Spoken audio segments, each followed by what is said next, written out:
नमस्कार मैत्रिणींनो, प्रियंकाच रेसिपीमध्ये आपलं मनापासून स्वागत। पावसाळा सुरू झालेला आहे। पाऊस यायला लागल्यावर छान गरमागरम चटपटीत कुरकुरीत असं खावंसं वाटतं। म्हणून आज मी तुम्हाला मस्त कुरकुरीत असे स्वीट कॉर्नचे भजी बनवून दाखवणार आहे, जे एकदम कमी साहित्यामध्ये तयार होतात। चला तर मग वेळ न घालविता आपला पटकन तयार होणाऱ्या रेसिपीला सुरुवात करूया। स्वीट कॉर्न भजी बनवण्यासाठी मी येथे साधारण 2 स्वीट कॉर्नची कणसे अशी सोलून घेतलेली आहेत। तुम्ही ती सुरीच्या साहाय्याने कठी करून घेऊ शकता। आता मी हे मक्याचे दाणे चॉपर मध्ये घालून ओबडधोबड करून घेत आहे। तुम्ही हे मिक्सर मध्येही बारीक करून घेऊ शकता। बघा, इथे मी अशा प्रकारे हे मक्याचे दाणे ओबडधोबड बारीक करून घेतलेले आहेत। असे मक्याचे दाणे बारीक केल्यामुळे ते तेलात घातल्यावर फुटत नाहीत व तेलही अंगावर उडत नाही। आता ही चॉप केलेले मक्याचे दाणे मी एका बाउल मध्ये काढून घेत आहे व त्यामध्ये साधारण 1 चमचा आले लसूण अशा प्रकारे ओबडधोबड कुटून घालत आहे। तसेच 10 ते 15 कढीपत्त्याची पाने मी अशा प्रकारे चिरून घातलेली आहेत।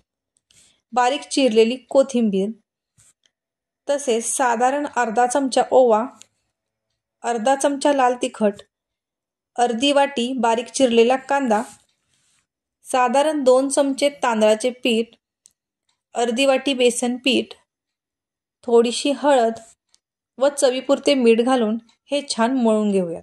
यामध्ये तुम्ही तांदळाच्या पिठाऐवजी कॉर्नफ्लॉवरही घालू शकता। तसेच जर तुम्हाला कांदा घालायचा नसेल तर तुम्ही बिना कांद्याचेही बनवू शकता, खूप छान लागतात। आता हे छान पीठ मळून झालेले आहे। तसेच हे पीठ मळताना मी त्यामध्ये पाण्याचा कसलाच वापर केलेला नाहीये। आता हे छान मळून झालेले आहे, त्याचे भजी सोडून घेऊयात। बघा, इथे तेलही चांगले गरम झालेले आहे। मक्याचे भजी सोडताना हे नेहमी छोटे छोटे सोडायचे, तसेच ते गोल गोल सोडायचे नाहीत।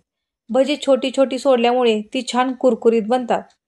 बघा, मी येथे छोटी छोटी भजी सोडलेली आहेत। तेलावरचे बुडबुडे कमी झाल्यावर ती हळूवार खालवर करायची, म्हणजे त्यामधील मका बाजूला निघणार नाही व मंद आचेवर चांगली खरपूस भाजून घ्यायची। बघा, इथे भजी छान लालसर होईपर्यंत भाजून झालेले आहेत। किती छान दिसत आहेत। ती काढून घेऊया। आता याच तेलात मी हिरव्या मिरच्या तळून घेत आहे। मिरच्या तळताना नेहमी मिरचीला मधून चीर पाडून घ्यायची व मगच ती तळायची, म्हणजे ती तेलात फुटत नाही। बघा, अशा प्रकारे एकदम झटकीपट असे गरमागरम कुरकुरीत टेस्टी असे मक्याचे भजी तयार झालेले आहेत। बघता क्षणी तोंडाला पाणी सुटत आहे। हे भजी तुम्ही सॉस सोबतही खाऊ शकता किंवा तसेही खायला खूप छान लागतात। तुम्हाला माझी ही आजची रेसिपी कशी वाटली हे मला कमेंट करून सांगा व जर ही आवडली असेल तर माझ्या प्रियंकाच रेसिपी ह्या चॅनलला लाईक, शेअर आणि सबस्क्राईब नक्की करा। धन्यवाद।